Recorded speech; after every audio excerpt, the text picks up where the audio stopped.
one of the essentials of any form of spiritual work is self-study, becoming self-aware, you know.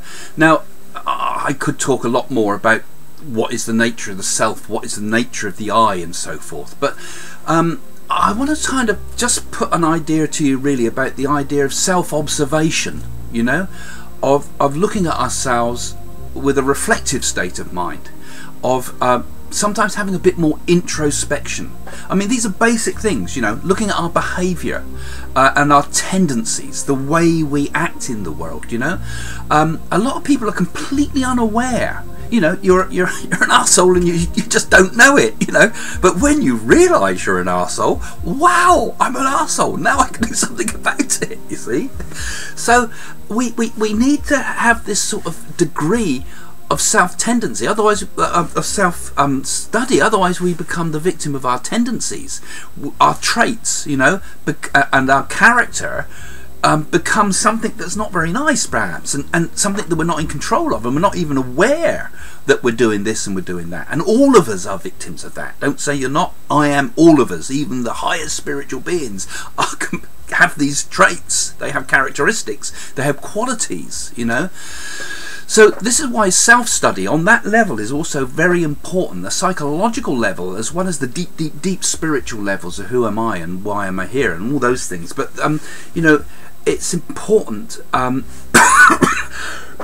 to study ourselves, to study also study books too, and scriptures and holy books and holy writings, because these also, although these are other people's ideas, they can be very useful because they can show us how to know ourselves, you know. That's why when people say, oh, books are no good, books are no good, well, that's true up to a point, you know, because yeah, we have to, you know, if we don't engage ourselves and actually do the things we read about, then it's a complete waste of our time. We might as well not be learned. But if we read and learn things and study from other people and listen to other people and things like that, then these become tools that we can change ourselves, that we become more aware of who we are. And even watching television can be useful, because, you know, we can see, oh, that's how people react, you know, oh God, I wouldn't like to be like that. If we bring it back and say, are these qualities in me? You know, am I a bad person like that, or am I a good person like that? So we mimic the good, perhaps, and we reject the bad. But we don't want to just be mimics. We want to also be the real thing and become a more self-aware person, because it's through self-awareness that we gain mastery over ourselves, you know. And we have to sort of learn, you know, that what sometimes we'll do, and we're getting rid of this ego side of ourselves. We're getting rid of that side that's wanting to be something it's not, that false part of ourselves, so that through self-study we can come to gradually understand who we really are, that we are, you know. And it's the same when we look at the external world. We want it to be something it's not sometimes. But is it not better to accept everything as it is, you know, as it is? This is as it is. This is how it is. And don't worry about it.